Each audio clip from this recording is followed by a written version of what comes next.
مقتدا سەدر ڕێبەری ڕەوتی سەدر کە بە پێی ئەنجامە بەرایەکانی هەڵبژاردنەکانی ئەنجومەنی نوێنەرانی عێراق زۆرترین کورسی بەدەستێناوە، هەوڵ دەدات ئەو نەریتە سیاسی کە لە عێراقدا باوە و خۆی لە پشک پشکێنەدا دەبینێتەوە بشکێنێت و حکوومەتێکی زۆرینەی نیشتیمانی پێک بهێنێت.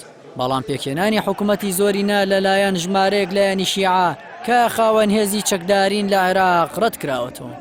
هاوکات لەگەڵ ئەو گرژیە سیاسیەی کە بەهۆی ڕەتکردنەوەی ئەنجامە بەرایەکانی هەڵبژاردنەکان هاتووەتە ئاراوە، گفتوگۆی چڕ لە نێوان لایەنە سیاسیەکان لە بارەی بەستنی هاوپەیمانی دەستی پێکردووە.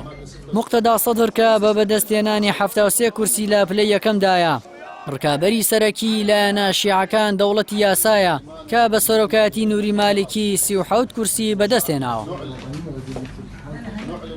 بەڵام هێشتا سەدر ناتوانێت بە تەنها حکوومەت پێک بهێنێت، بەڵکو دەتوانێت لەگەڵ لایەنە براوەکانی سوننە و کورد هاوپەیمانی پێک بهێنێت بۆ دروستکردنی حکوومەتەکەی. سەدر لە ڕێگای خستنە ڕووی پرۆژەیەکەوە کار دەکات بۆ پێکهێنانی حکوومەتێکی زۆرینەی نیشتیمانی، نەک حکوومەتێکی تەوافق لە نێوان هەموو لایەنەکان. ئەمەش بۆ یەکەم جارە دوای ڕوخانی ڕژێمی پێشوو لە ساڵی 2003دا هەوڵی پێکهێنانی حکوومەتێکی زۆرینەی نیشتیمانی دەدرێت. وبالتالي عملية انبثاق الرئاسات. ئیحسان شەمەڕی سەرۆکی سەنتەری بیری سیاسی کە بارەگاکەی لە بەغدایە وای بۆ دەچێت. مقتدا سەدر بەهۆی ئەوەی زۆرترین کورسی ئەنجومەنی نوێنەرانی بەدەستێناوە دەتوانێت حکوومەتی نوێی عێراق پێک بهێنێت.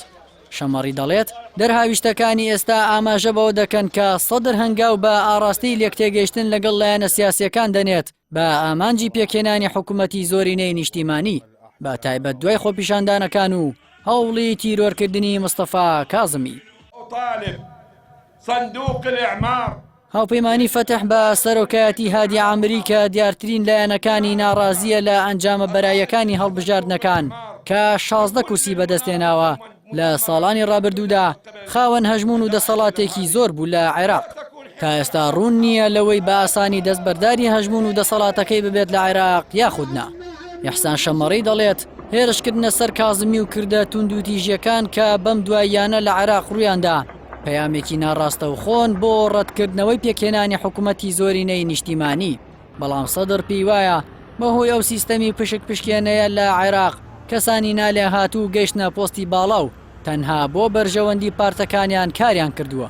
ئەوەش بووە هۆی بڵاوبوونەوەی گەندەڵی و پێشکەش نەکردنی خزمەتگوزاریە سەرەتاییەکان بە هاوڵاتیان وەکو ئاو و کارەبا و تەندروستی و فێرکردن.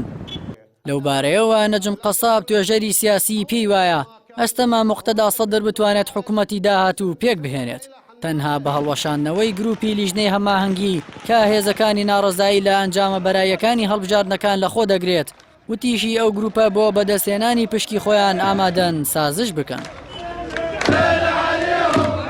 سەبارەت بەو ناڕەزایەتیانە ڕۆژی پێنجشەممەی هەفتەی ڕابردوو پەیامێکی توند لە لایەن فایق زێدان سەرۆکی ئەنجومەنی باڵای دادوەری لە عێراقەوە ئاراستەی ئەو لایەنانە کرا، ڕایگەیاند هیچ بەڵگەیەکی یاسایی نییە کە بیسەلمێنێت ساختەکاری لە هەڵبژاردنەکان کراوە.